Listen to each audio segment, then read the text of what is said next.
আসসালামু আলাইকুম, সবাইকে নাসিমাস ট্যুর গ্যালারিতে স্বাগতম। আশা করি সবাই ভালো আছেন, আমরাও ভালো আছি। আমরা আজকে একটি আ খেজুরের রস খাবার অভিযানে বের হয়েছিলাম। তো ২ টো কারণ ছিল। একটি গ্রামের মেঠো পথের যেই সৌন্দর্য সেটা উপভোগ করা, এবং আরেকটি কারণ ছিল সেটা খেজুরের রস খাওয়া। তো ২ টো কারণেই আজকে এই ট্যুরে অ্যাড হয়েছিলাম আমরা। যাই হোক, প্রত্যাশার চেয়ে আমরা আসলে এখানে অনেক বেশি পেয়েছি ধরতে গেলে। কারণ আলহামদুলিল্লাহ, এত সুন্দর পরিবেশ, এত সুন্দর রাস্তা, এবং চারদিকের গাছগাছালি এবং কুয়াশা সব কিছু মিলে অসাধারণ একটি জায়গা। এবং আসলেই আল্লাহ তাআলা আমাদের জন্য অনেক কিছু তৈরি করে দিয়েছেন, কিন্তু আমরা সেটার প্রপার ইউজটা বুঝতে পারি না এবং সেটার মূল্যায়ন করতে জানি না। সত্যি অসাধারণ, অসাধারণ একটি মুহূর্ত ছিল। সামনে যে বাইকটা যাচ্ছে মনে হচ্ছে যে তাকে দেখা যাচ্ছে। আসলে কিন্তু আমরা দেখতে পাচ্ছিলাম না। শুধু হেডলাইটগুলো দিয়ে দেখা যাচ্ছিল পেছনের। আর চারদিক শুধু অন্ধকার, মানে কুয়াশায় ধোয়া।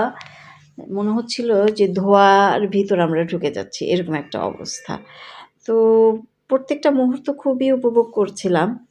আর এত পরিমাণ কুয়াশা যে রাস্তাগুলো ভিজে গেছে। মনে হচ্ছে যে ওখানে বৃষ্টি হয়েছে। বৃষ্টির পরে যে মুহূর্তটা থাকে রাস্তাগুলো স্যাঁতসেঁতে অবস্থায় থাকে, ঠিক সেই রকমই ছিল। তো সবকিছু মিলে অসাধারণ। সত্যি কথা বলতে কি, সৃষ্টিকর্তার প্রত্যেকটা সৃষ্টি আসলে অসাধারণ। আমাদের দেখার মতো সেই চোখ থাকতে হবে। অনেকে আছে আমরা অনেক কিছু দেখে একটা মন্তব্য করে ফেলি, যেটা কেমন এই সেই। কিন্তু দেখবেন কোনো একটা খারাপ জিনিসের মধ্যে একটা ভালো জিনিস লুকিয়ে থাকে, এবং সেটা দেখার মতো চোখ থাকতে হবে। প্রত্যেকটা গাছের রং, তাদের আকার আকৃতি, এভরিথিং দেখবেন যে যদি একটু আপনি ভালোভাবে তাকিয়ে দেখেন, দেখবেন তার মধ্যে অন্যরকম একটা সৌন্দর্য ফুটে উঠছে। যেই গাছটা আগাছা, সেই গাছটার যেমন সৌন্দর্য আছে, ঠিক তেমনি যেই গাছটা ফুল ফল দিয়ে আমাদেরকে সাহায্য করছে, সেই গাছটারও সৌন্দর্য কিন্তু অন্যরকম। তো এটাই আসলে দেখার মতো চোখ থাকতে হয়। আসলে প্রকৃতির কাছে গেলে বোঝা যায় যে আমরা কতটা যান্ত্রিক, আমরা মানুষেরা কতটা যান্ত্রিক হয়ে গেছি। যারা গ্রামে বসবাস করে আসলে ওই মানুষগুলো অনেক সহজ সরল হয়, এই কারণেই মনে হয় যে তারা প্রকৃতির ছোঁয়ায় থাকে 24 আওয়ার্স, যার কারণে তাদের ভিতরে এক ধরনের সরলতা কিন্তু কাজ করে, যেটা আমাদের শহরের মানুষের মধ্যে কাজ করে না।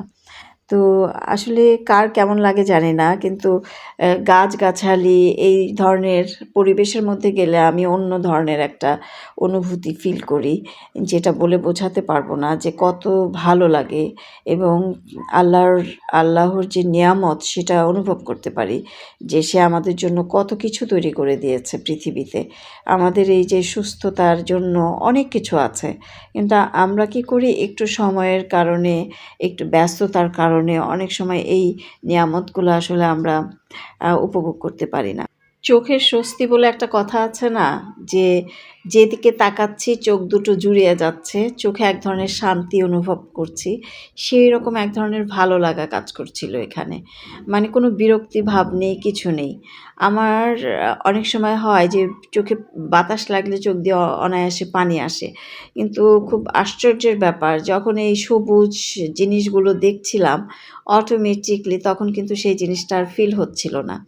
মানে মনে হচ্ছিল যে প্রাণ ভরে এখানে নিঃশ্বাস নিই। এই যে দেখেন দূরে কিন্তু অনেক ক্ষেত, সবজির ক্ষেত এগুলো, ধানও লাগানো আছে।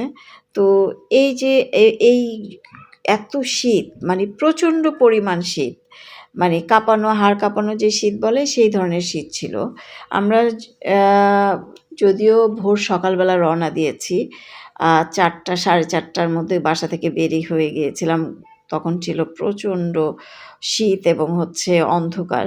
তার মধ্যে বের হয়ে গিয়েছিলাম কুয়াশার ভিতর, এবং যেতে যেতে গাজীপুর হয়ে, এটা আপনাদের গাজীপুরের এরিয়া।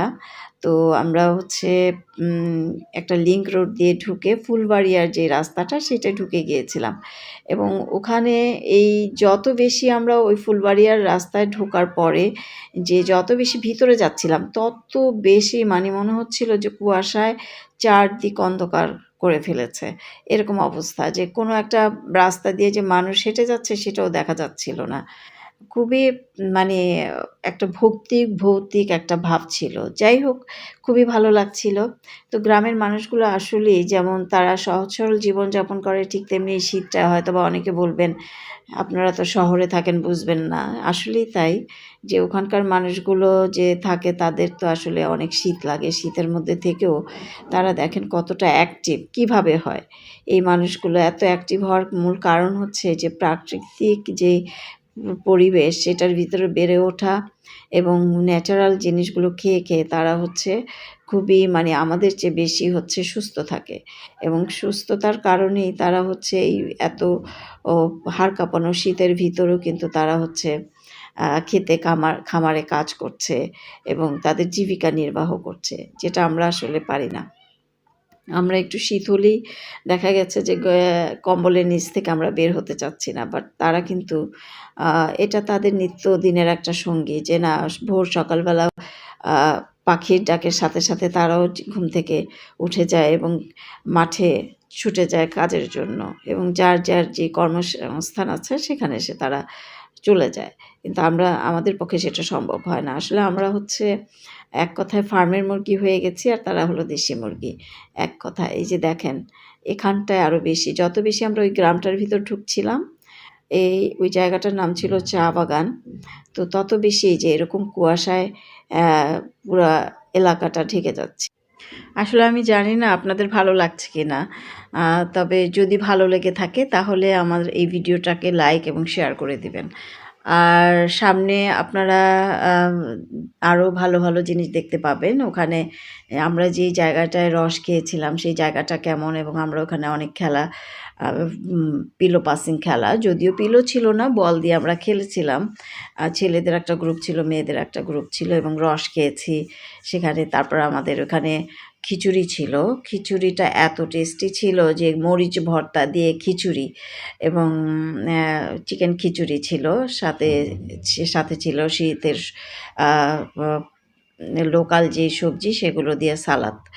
অসাধারণ খাবার ছিল। তো সব কিছু মিলে একটি ভালো দিন উদযাপন করেছি। তো আপনারা সবাই ভালো থাকুন, সুস্থ থাকুন এবং আমাদের পাশে থাকুন। আমি আজকে এখানেই বিদায় নিয়ে নিচ্ছি। আল্লাহ হাফেজ। সবাই ভালো থাকবেন এবং লাইক এবং শেয়ার করে আমার ভিডিওটিকে সবার মাঝে ছড়িয়ে দেওয়ার চেষ্টা করবেন। আল্লাহ হাফেজ।